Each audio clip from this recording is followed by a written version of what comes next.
ఉదయకాల ప్రార్థన. కృపా సత్య సంపూర్ణుడా, మహోన్నతుడా, అత్యున్నతమైన సింహాసనముపై ఆసీనుడు అయ్యున్న మా ప్రియ పరలోకపు తండ్రి, మీ యొక్క బలమైన శక్తి కలిగిన నామాన్ని బట్టి స్తుతులు స్తోత్రాలు చెల్లించుకుంటున్నాం ప్రభువా. గతించిన రాత్రి కాలమంతను కూడా మమ్మల్ని, మా కుటుంబమును, మాకు కలిగిన సమస్తాన్ని కూడా మీ యొక్క కాపుదలలో, మీ యొక్క కంచెలో భద్రపరిచినందుకు కృతజ్ఞతలు నాయనా. మంచి నిద్రతో మమ్మల్ని సంతృప్తిపరిచినందుకు వందనాలు చెల్లించుకుంటున్నాం ప్రభువా.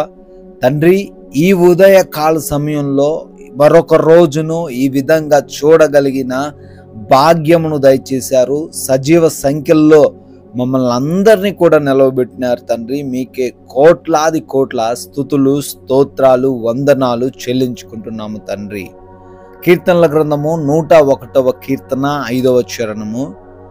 అహంకార దృష్టి గలవారిని, గర్వించిన హృదయము గలవారిని నేను సహింపను అని లేఖనాల ద్వారా తండ్రి మీరు తెలియజేస్తున్నారు. అవును తండ్రి, మేము అహంకారముతో ఉండకూడదని, మాకు కలిగిన వాటిని బట్టి మేము గర్వించకూడదని వాక్యం ద్వారా ఈ ఉదయకాల సమయంలో తండ్రి మాకు జ్ఞాపకం చేస్తున్నారు.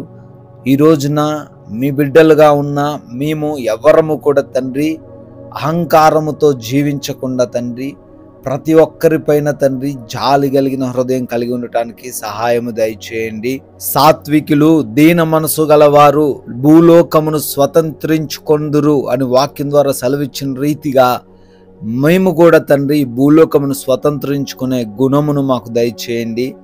అయా, ఈ రోజున ఇంకా మాలో సరిచేయబడాల్సినవి ఏమైనా ఉన్నాయేమో, అహంకారంతో మేమేమైనా ప్రవర్తిస్తున్నామేమో, గర్వించిన హృదయం కలిగి ఉన్నామేమో, వాటిని మా నుంచి కూడా తీసివేయమని అయా ఈ ఉదయకాల సమయంలో మేము అందరము బ్రతిమాలుకుంటున్నాము తండ్రి. ప్రభువా, ఈ రోజున మీ నామాన్ని ఘనపరిచేవారిగా, మీ నామాన్ని మహిమపరిచేవారిగా మేము ఉండడానికి సహాయం దయచేయండి. మీకు విరోధముగాను, మీకు అయిష్టంగాను మా క్రియలు ఉండకుండా కృప చూపించండి తండ్రి. ఈరోజు మాది కాదు నాయనా, ఈరోజు మీకు సమర్పించుకుంటున్నాము. మీ చిత్తాన్ని మా జీవితంలో ఈరోజు నెరవేర్చమని బ్రతిమాలుకుంటున్నాము. అయా, మేము చేస్తున్న మా పనులన్నిటినీ కూడా దీవించమని బ్రతిమాలుకుంటున్నాము. ప్రతి పనిలోనూ ఈరోజు మాకు ఆశీర్వాదాలు దయచేయండి. మాలో ఉన్న ఎవ్వరము కూడా వెనకబడిపోకుండా ప్రతి విషయంలో కూడా ఫలించులాగున, ప్రతి విషయంలోనూ విజయము చూచులాగున సహాయం దయచేయండి తండ్రి. క్రొత్తగా ఎవరైతే ఉద్యోగాలు, వ్యాపారాలు, మరే ఇతర కార్యాలు ఈరోజు ప్రారంభిస్తున్నారో వారందరినీ దీవించండి, ఆశీర్వదించండి ప్రభువా. ప్రభువా, ఈ రోజున మా ప్రతి ప్రయాణమును కూడా దీవించండి. మా వాహనాలను మీ స్వాధీనంలోకి తీసుకొనండి తండ్రి. సురక్షితమైన ప్రయాణాలు మేము కలిగి ఉండులాగున సహాయము దయచేయండి నాయన. ఏ ప్రమాదము, ఏ అపాయము మాలో ఉన్న ఏ ఒక్కరికి కూడా జరగకుండా రక్షించండి.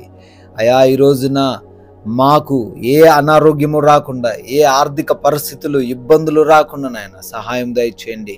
ప్రభువా, ఈ ప్రార్థనలో ఏకీభవిస్తున్న ప్రతి ఒక్కరి జీవితంలో కూడా సమృద్ధిని దయచేయమని అడుగుతున్నాము తండ్రి. అయా, ఈ రోజున ఎగ్జామ్స్ కొరకు, ఇంటర్వ్యూస్ కొరకు వెళ్తున్న వారు ఉన్నారు. వారందరినీ కూడా దీవించండి. మీ జ్ఞానముతో వారిని నింపండి. చదివినవన్నీ కూడా జ్ఞాపకం ఉండలాగున సహాయం దయచేయండి నాయన. అయా, మా గృహాలలో ఒంటరిగా ఉంటున్న ప్రతి బిడ్డకు మీరు తోడై ఉండమని ప్రార్థన చేస్తున్నాము తండ్రి. అయా, ఈ రోజున హాస్పిటల్స్కి వెళ్తున్న ప్రతి బిడ్డకు మీరు తోడై ఉండమని బ్రతిమాలుకుంటున్నాము నాయన. అయా, ఈ రోజున మేము సమాధానంతో జీవించే భాగ్యం దయచేయండి. ఎటువంటి కలవరాలు, ఎటువంటి భయాలు, ఎటువంటి బలహీనతలు మమ్మల్ని చుట్టకుండా అయా మీరే రక్షించండి. ఈ లోక సంబంధమైన ఏ క్రియ చేత ఈరోజు మేము ప్రభావితమయ్యి తండ్రి పాపంలో పడిపోకుండా మీ యొక్క జ్ఞానం ఇచ్చి నడిపించమని, సమయాన్ని సద్వినియోగం చేసుకుంటూ ఏ ఒక్కరితో ఎటువంటి గొడవలు లేకుండా సమాధానముతో నెమ్మదితో జీవించే భాగ్యమును అనుగ్రహించమని అయా మీ కృపను బట్టి మరొక నూతన సంవత్సరంలోకి ప్రవేశించి బర్త్డేలు, యానివర్సరీలు సెలబ్రేట్ చేసుకుంటున్న ప్రతి ఒక్కరిని కూడా దీవించి ఆశీర్వదించమని అయా మీ బిడ్డలమై ఉన్న మేము కొందరికైనా మీ యొక్క నామాన్ని ప్రకటించే విధంగా మీ రాజ్య సువార్తలో పాలిభాగసులుగా మమ్మల్ని నిలుపుకోమని యేసుక్రీస్తు వారి అత్యంత శక్తి కలిగిన నామంలో ఈ ప్రార్థన అడుగుతున్నాము తండ్రి. ఆమెన్.